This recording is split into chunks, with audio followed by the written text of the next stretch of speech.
Hey, to take macro photos on the Samsung Galaxy A35 5G, we've got actually two methods. The first one, you can go for the more modes and select macro mode.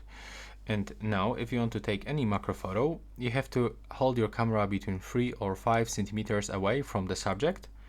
So I'm gonna try to put it as close as possible.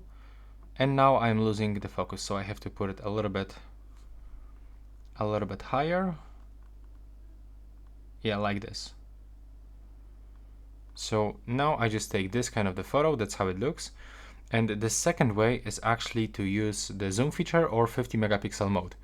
So I'm gonna hold the phone like this and I will try to zoom in as much as I can without losing the focus. Okay, so I'll try to go for the 5x. And now I'm gonna take the photo, there we go. And now let's take a look for the comparison.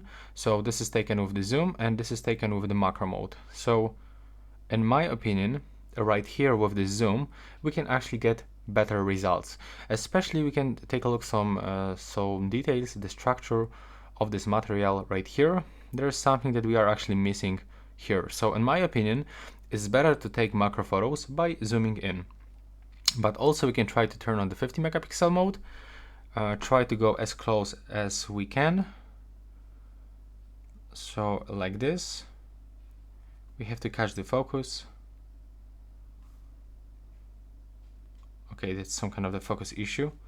And right now we can try to zoom in.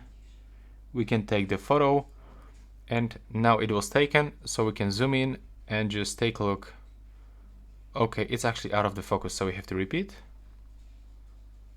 There we go, the photo was taken. And right now we can also find some details, but still, in my opinion, this one looks the best. So to take the macro photos, I can recommend you to use zoom feature on your smartphone. Right now, please subscribe.